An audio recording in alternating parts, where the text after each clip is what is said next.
Hello friends, good morning. पिछले video में हम लोगों ने लॉ ऑफ अट्रैक्शन की बात कर ली थी, लॉ ऑफ डिटैचमेंट की बात कर ली थी और अब आज के अपने इस वीडियो में हम बात करेंगे लॉ ऑफ फ्रिक्वेंसी के बारे में। आप लॉ ऑफ फ्रिक्वेंसी या फ्रिक्वेंसी के बारे में क्या जानते हैं? दोस्तों, फ्रिक्वेंसी होती है आवृत्ति, मतलब किसी भी चीज़ का बार बार दोहराना। तो अब इसमें लॉ कैसा? लॉ ऐसा कि जब आप किसी चीज़ को अपने मन के अंदर बार बार दोहराते हैं तो वो चीज़ वातावरण में भी गूंजती है। ये बात कितनी हाइपोथेटिकल जैसी लगी ना, जैसे कि कोई पिक्चर चल रही हो या कोई बनावटी सी बात हो, पर ऐसा नहीं है। दोस्तों, आप कभी किसी खाली कमरे में कोई बात बोलते हैं तो बात गूंजती है, क्योंकि दीवार जो हम लोग बोलते हैं तो वो रेज निकलती है, दीवारों से टकराती है और फिर वो बार बार टकराती है और बार बार गूंजती है। ये तो कोई ऐसी बात नहीं है जो आप नहीं जानते हैं, ये तो सभी को ही जानता है कि हम लोग जब किसी खाली कमरे में बोलते हैं तो चीज़ें दोहराती हैं। दोस्तों, वो हवा के कण होते हैं जो किसी सॉलिड सरफेस से लड़ते हैं और ध्वनि और उसकी आवृत्ति उत्पन्न करते हैं। आपको पता है कि जो हम लोग अणु परमाणु की बात करते हैं वो केवल किताबों में नहीं है। हमारे शरीर में जो सेल होती है, सेल में बहुत ढेर सारे एंजाइम बने होते हैं, या फिर सेल की कवरिंग कह लो, बाहरी आवरण, आंतरिक आवरण, हमारी स्किन, किसी भी अंग को ले लो, किसी भी छोटे रूप में इसे ले लो, क्योंकि शरीर की इकाई ही कोशिका या सेल है। तो चलो हम इसकी बात करते हैं। इसके भीतर जितनी भी तरह के एंजाइम बनते हैं, आपको क्या लगता है वो क्या हैं? उसमें कार्बन होता है, हाइड्रोजन होता है, नाइट्रोजन होता है और भी बहुत कुछ होते हैं। आखिर ये अणु ही तो हैं। ये हाइड्रोजन कोई अलग तरह का हाइड्रोजन नहीं होता, या ये नाइट्रोजन कोई अलग नहीं होता। ये वैसे ही नाइट्रोजन है जिनके बारे में हम लोगों ने किताबों में पढ़ा हुआ है।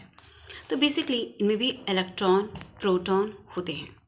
हम लोग जब नाभिकीय संलयन या नाभिकीय विखंडन के बारे में पढ़ते हैं, मतलब न्यूक्लियर विस्फोट में जिन चीज़ों को हम लोग पढ़ते हैं उसमें यही तो अणु पढ़ते हैं हम लोग। और हमारी शरीर, हमारी जो कोशिका है, इवन एक कोशिका इन अणु परमाणुओं से भरी पड़ी है।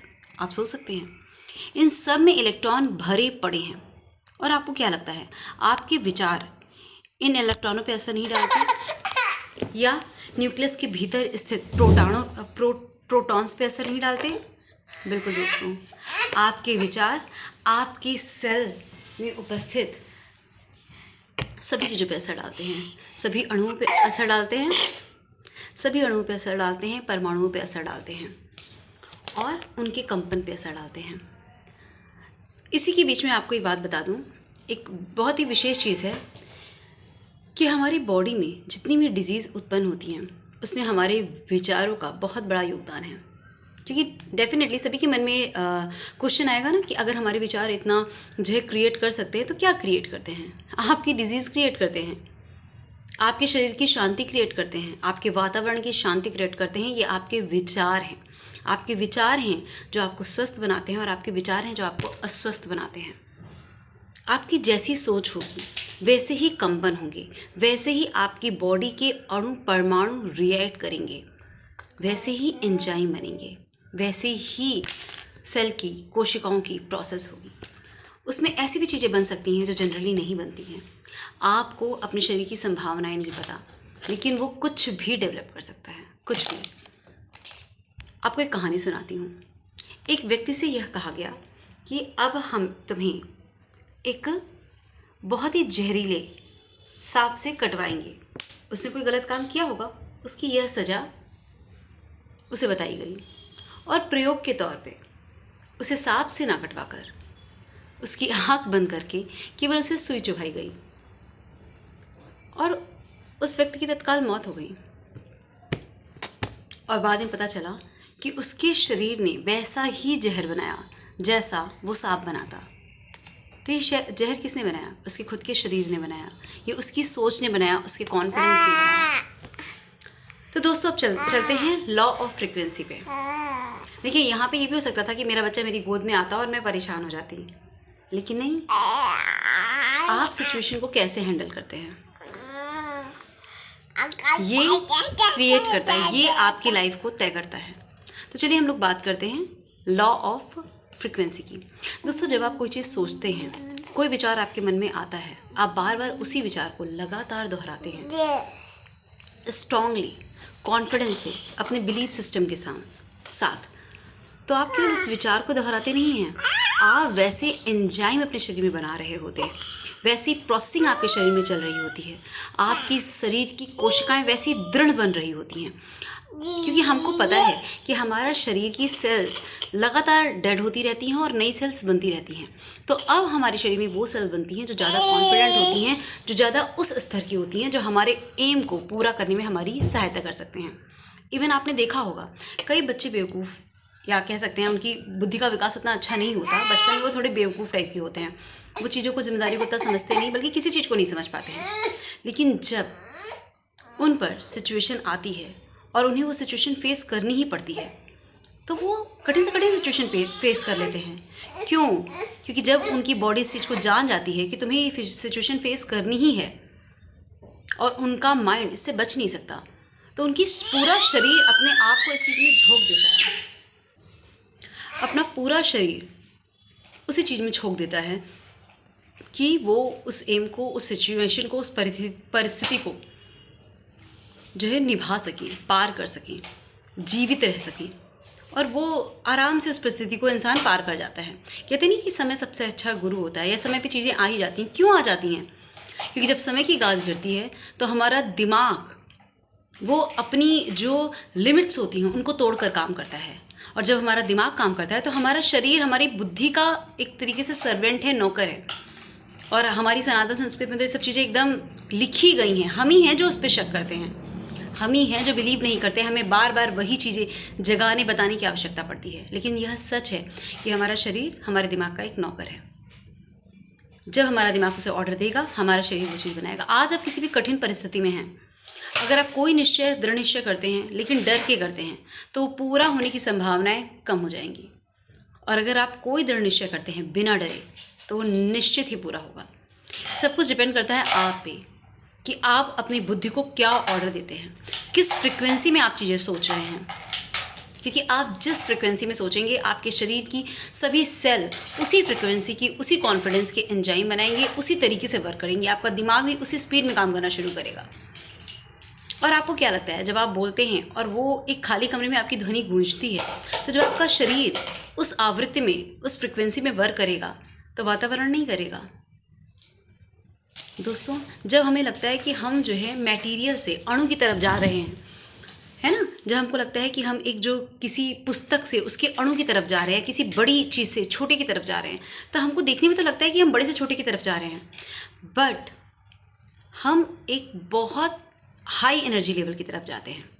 लाइक न्यूक्लियर विखंडन। आप किसी केमिकल देखिए किसी को मारेंगे या तो एक ही लोग की जान जाएगी, लेकिन न्यूक्लियर वेपन का यूज़ करेंगे जिसमें एक परमाणु का यूज़ होता है, उसमें भयंकर विस्फोट होता है।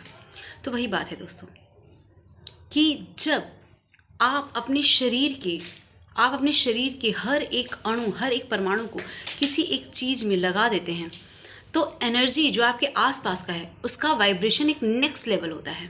तभी कहते हैं कि पूरी कायनात उस चीज़ को लाने के लिए मतलब लग जाती है। ये जो डायलॉग है, ये आप फिल्मी डायलॉग तब तक मान लीजिए जब तक आप इसे अप्लाई नहीं कर रहे हैं, अदरवाइज़ ये एक सत्य है कि जब आप किसी चीज़ को लेकर एकदम सीरियस हो जाते हैं, आपके शरीर में, आपके दिमाग, पहली बात तो अपने दिमाग को क्लियर कीजिए। ये इसका सिद्धांत सबसे पहले ये है कि अगर आप लॉ ऑफ फ्रिक्वेंसी को आपको लागू करना है, सबसे पहले अपने दिमाग को क्लियर कीजिए, और आपको जो चाहिए वो आपको क्यों चाहिए, आपके जीवन के लिए वो क्यों इतना ज़रूरी है, आप ये अपने माइंड में एकदम क्लियर कीजिए। और अपने माइंड के बाद आप अपने शरीर को ये ऑर्डर दीजिए कि ये चीज़ मेरी ज़िंदगी के लिए इतना क्लियर है, ये मुझे चाहिए ही चाहिए।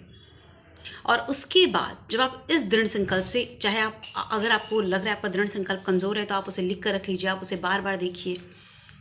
जिस तरीके से वो आपकी स्ट्रॉन्ग फीलिंग में रहे, आप वो कार्य करिए। आप लिख लीजिए, आप रोज़ लिखिए, या फिर अगर आपके लिए केवल इतना काफ़ी है कि आपको वो सोचना ही आपको अपने एम की तरफ अग्रसर कर देता है, तो बहुत अच्छी बात है। आप बार बार उस चीज़ को सोचिए कि मेरे लिए कितना ज़रूरी है, क्योंकि आप जितना सोचेंगे आपका दिमाग उतने अच्छे से वर्क करेगा, आपकी बॉडी उतने अच्छे से उस एम के लिए तैयार होगी।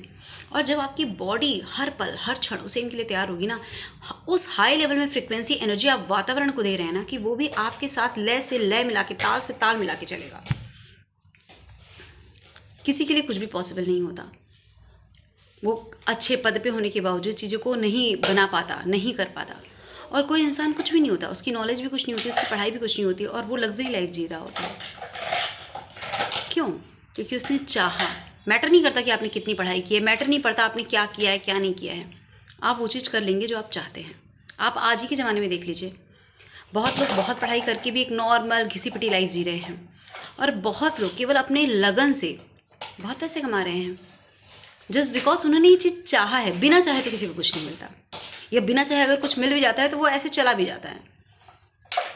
आपके अंदर कैपेसिटी होनी चाहिए, ग्रहण करने की क्षमता होनी चाहिए। तो ये जो कहते हैं ना कि आपको कुछ चीज़ देर से मिल रही है, वो आपकी कैपेसिटी को ही बढ़ा रही है।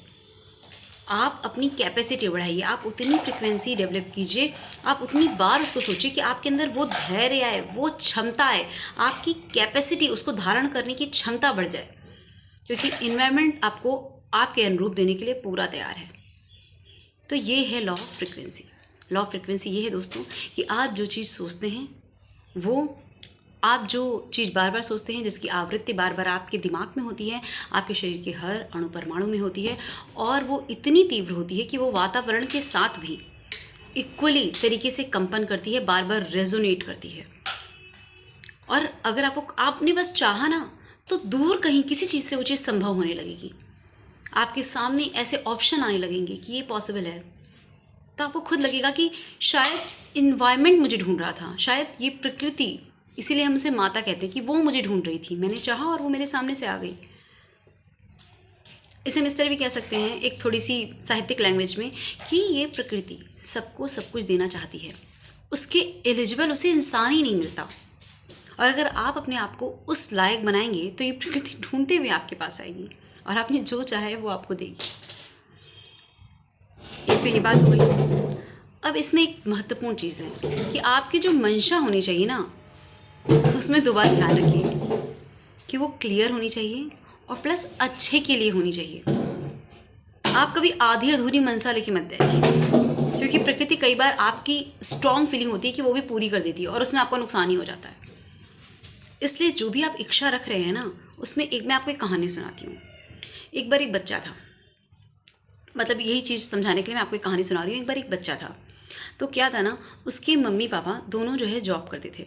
तो वो रोज़ आता था, अपना घर खोलता, मतलब रोज़ आता था स्कूल से, और चाबी लेके दरवाज़ा खोलता था, अंदर जाके अपने लिए खाना निकालता था, और बैग वैग रख के जो है रोज़ जो है फिर सो जाता था, जो भी काम होता था।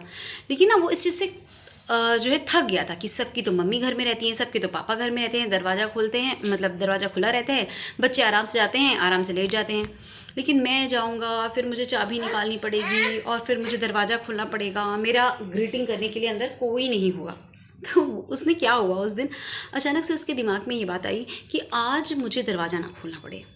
और पता नहीं क्यों उसने बड़ी स्ट्रांगली ये चीज़ मांगी ईश्वर से कि हे ईश्वर बाबू, आज ऐसा कुछ कर दो कि आज मुझे दरवाज़ा नहीं खोलना पड़े, आज मुझे घर जाके दरवाज़ा नहीं खोलना।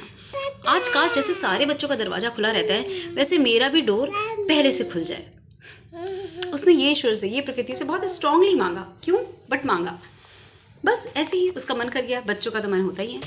और आपको आश्चर्य होगा कि जब वो घर गया तो उस दिन उसके घर पे ताला नहीं लगा हुआ था।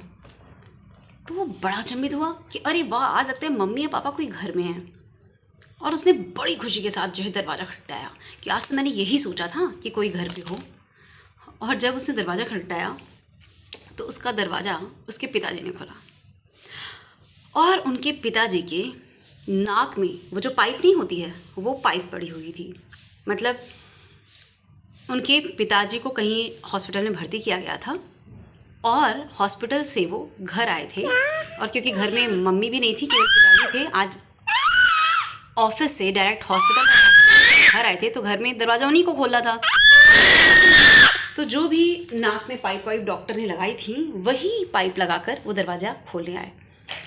और वो बच्चा अपने पिताजी को इस रूप में, जिसमें उनकी नाक में जो है पाइप लगी हुई है और वो ऐसे कोई चीज़ पकड़ के आ रहे हैं, उसको देखकर एकदम डर गया। दरवाज़ा तो उसका आज खुला मिला, लेकिन कारण क्या था? कारण अच्छा नहीं था। कारण ये था कि उसके पिताजी को आज इस ऑफिस में धूप के कारण चक्कर आ गया था और उन्हें वो गिर पड़े थे और उनको हॉस्पिटल ले जाया गया, और जिसके कारण जो है उन्हें तत्काल वहाँ से हॉस्पिटल में दिखाया गया, और उसके बाद वो घर आए और घर में ऐसे उनको जो है रहना पड़ा और उनको जो है 1-2 दिन की छुट्टी लेनी पड़ी। तो यहाँ प्रकृति ने बच्चे का मन का तो पूरा कर दिया, लेकिन क्या वो बच्चे के हित में था? नहीं। इसीलिए, और ये कहानी किसकी है? ये कहानी है मेरी। ये कहानी आपको मैं बता रही हूँ, ये मेरे बचपन की कहानी है। मेरे मम्मी पापा दोनों जॉब करते थे और ये मैंने सोचा था कि आज मुझे दरवाज़ा कतई ना खोलना पड़े।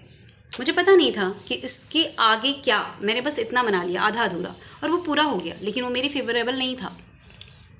तब बिना किसी के समझाए मैं ये बात समझ गई कि कभी भी अपनी कोई भी विश आधी मत मांगो। उसके एंड में चाहे ये लगा लो कि ये मांग तो रही हूँ पर मैं खुश हूँ, मैं खुश हूँ, वो चीज़ देखकर मैं खुश हूँ। आपकी हर विश के अंत में आपकी खुशी, आपका हित या परिवार का हित, खुशी, लंबी खुशी जो है ज़रूर होनी चाहिए। केवल छड़ी खुशी के चक्कर में मत भागिए। तो मेरे कहने का मतलब ये है कि कोई भी विश मांगिए, कॉन्सेंट्रेशन से मांगिए, पूरी जो है विल पावर के साथ मांगिए, और एक अच्छे सेंस में मांगिए। पूरी विश मांगिए और एक अच्छे सेंस में मांगिए, आधी अधूरी विश मत मांगिए। तो ये है लॉ ऑफ फ्रिक्वेंसी कि आप जो मांगते हैं पूरी प्रकृति आपको देने के लिए तैयार बैठी है दोस्तों। तो इसी के साथ, क्योंकि आज मेरा बाबू जो है मुझसे अलग नहीं होना चाहते, आज ये मेरे साथ ही रहना चाहते हैं, तो आज की वीडियो में बस इतना ही, और नेक्स्ट मैं लॉ को नेक्स्ट वीडियो में समझाऊंगी। तो बिल्कुल आप कोई भी आपका एम है तो उसे बार बार सोचिए, उसे कंसंट्रेशन से सोचिए, उसे पूरा सोचिए, उसे अपने फ्यूचर, अपने परिवार के फ्यूचर से अटैच करके सोचिए, और फिर अपने विश को ईश्वर के चरणों में समर्पित कर दीजिए। ठीक है, आपकी विश जरूर पूरी होगी। इसी के साथ ख़त्म करते हैं video. Bye bye, take care, stay happy, stay healthy.